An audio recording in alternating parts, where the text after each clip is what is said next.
votre propre expression séparée nous permettrait, d'ailleurs on était plus ou moins d'accord sur la question, d'avoir une expression qui soit suffisamment proche et cohérente pour montrer précisément qu'on était dans une soirée de déni de démocratie et on avait presque décidé de partir. Chacun a joué un petit peu sa partition et je peux vous assurer que j'ai cherché toute la fin de soirée comment faire, en ayant écouté les 4 groupes, comment faire la synthèse pour dire qu'il y a quelque chose de commun. On était à peu près sur le même tempo avant de rentrer, et après, chacun s'est particularisé au point de ne pas y arriver. Alors j'entends Hervé ta proposition, je pourrais largement y souscrire, mais parce que bon, la démocratie c'est quand même quelque chose auquel je suis très, très attaché depuis la création de cette association, et moyennant quoi, tout ce qui va à son encontre, c'est quelque chose pour lequel je suis capable de lutter encore avec quelques forces. Ceci étant, eh bien, effectivement, il ne faut pas que ça soit un combat, je veux dire, d'arrière-garde ou un coup d'épée dans l'eau. Donc, on a besoin d'avoir un ressenti dans une composition de cette nature qui aille au-delà. Alors, j'entends, parce que les absents pouvoir s'exprimer, je vais parler en leur nom.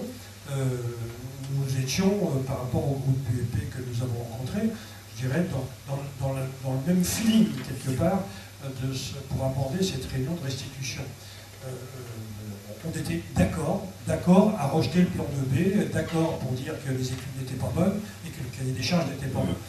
On a entendu des choses après, à la marge, un peu différentes. Et moi, je voudrais redire très clairement ce que j'ai entendu. S'il est question éventuellement pour le maire de remettre un peu d'eau dans son vin en se disant on va revoir comment faire la consultation sur le plan 2B, parce qu'on n'a entendu que de ça, on n'a jamais parlé d'autre chose. Donc c'est 2B ou 2B avec plus ou moins de la concertation. Rien de plus, je n'ai rien entendu d'autre. Donc moi, il n'est pas question, pour partie, de me laisser endormir, même si il est arrivé en fin de réunion, a pris la parole pendant plus d'un quart d'heure, alors que nous-mêmes, quand nous prenions la parole, au bout de 2 minutes, l'animatrice commençait à s'agiter et faisait même des commentaires avant que vous preniez le micro. Je peux savoir qu'il y a quelqu'un qui était témoin, qui était proche des élus, m'a renvoyé quelques échos des colibets dont on pouvait faire l'objet parce qu'on était éloigné de ce qu'ils pouvaient échanger entre eux. Donc, bon, au bout d'un moment, tout ceci doit être mis à l'information et dans le pot commun de tout ce que tout un chacun on doit savoir. Dans cette affaire, eh bien, effectivement, il faut qu'on le fasse, mais avec des moyens que l'on puisse démontrer. Pour l'avenue du 14 juillet, j'entends, et votre rue, elle ne se retire pas de l'analyse que l'on peut faire sur l'ensemble du secteur. Si tout à l'heure, dans la restitution, on vous a parlé que des entrées de ville, c'est, je ne vais pas dire faute de mieux, c'est d'arriver à une idée première qui est de regarder comment éviter à ce que ce trafic rentre dans la ville. Parce que jusqu'à maintenant, ce que l'on a vu, et sur les municipalités précédentes en particulier, c'est qu'on la laisse rentrer, on la favorise, et après on traite le problème. L'idée, à peine générale, dans le cahier des charges, c'est de maintenir le flot de ces voitures qui ne font que traverser, non pas en leur demandant leur passeport, bien entendu, mais en faisant en sorte que le parcours sur la ville soit rendu plus long en termes de temps que ce qu'ils passeraient au volant de leur voiture en restant sur une départementale ou sur une nationale, de façon à ce qu'ils ne rentrent pas chez nous. Mais sachez que dans les rues où nous allons distribuer ce soir, on a fait 2500 tracts, on les a distribués dans les rues où il y avait plus de 1000 voitures identifiées.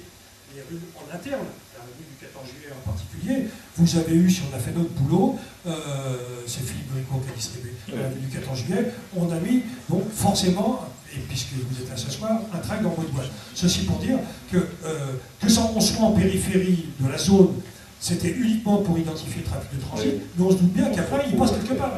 Mais ces incohérences, je vais vous en citer une autre, mais celui-là il vient du PLU et des réunions qu'il y avait fin 2007 et début 2008. Quand on a parlé du PLU sous l'ancienne municipalité, on parlait du centre-gare, du pôle-gare, et de la façon de densifier le long de de la rue Arthur Chevalier, de l'entrée de Livry-Gargan jusqu'à la gare et après la gare. Et la question que l'on se posait par rapport à cette densification, parce que qui dit densification dit véhicules supplémentaires, et puis tout le monde ne peut pas prendre les transports en commun, donc ça fait une proportion de gens qui finit par prendre sa voiture pour aller à son travail, et bien que ça allait poser un problème, et que cette rue-là, la rue Arthur Chevalier, qui vient jusqu'à la gare, n'est pas une rue départementale. Et on disait, oui, mais c'est pour atteindre la gare. Parce qu'à la limite, on avait l'impression que de venir de la rue Arthur Chevalier jusqu'au pire, au parking d'intérêt régional, eh bien que c'était l'aboutissement. Vous pouvez vous constater aujourd'hui qu'il n'en est rien. Les gens, nous on le voit bien, ils ne font que passer, quelque part. Ceux qui s'arrêtent, ça fait toujours ça de moins, mais en attendant, la majorité ne font que passer et rejoignent bien souvent l'autoroute au carrefour de la Négresse.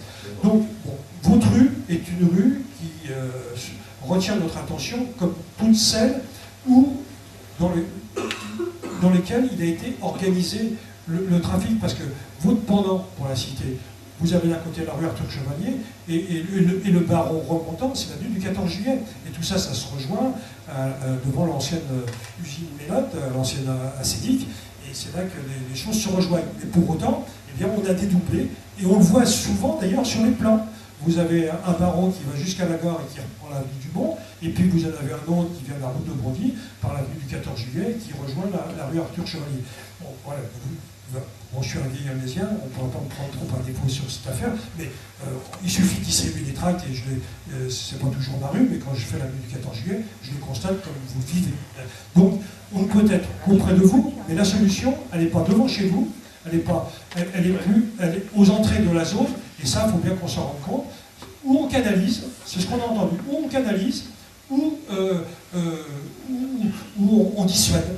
Et c'est pas du tout la même technique, et certainement pas les mêmes solutions en entrée. Alors tout le restant, j'entends Hervé Chenot, sur les modes de transport alternatifs, on peut y être tous pour.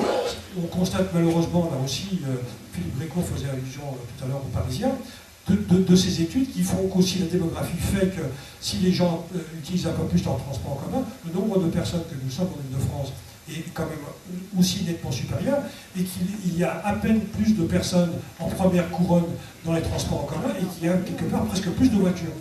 Donc voilà.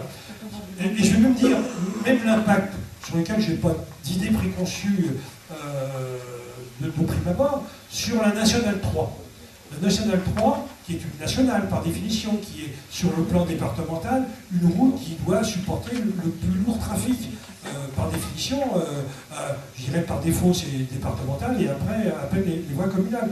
La Nationale 3, de Livry-Gargan jusqu'à la porte de Pantin, vous allez avoir un bus à haute définition de service en site propre. C'est-à-dire que vous allez avoir une voie de moins, et on pourra à peine dire que cette nationale reste une nationale.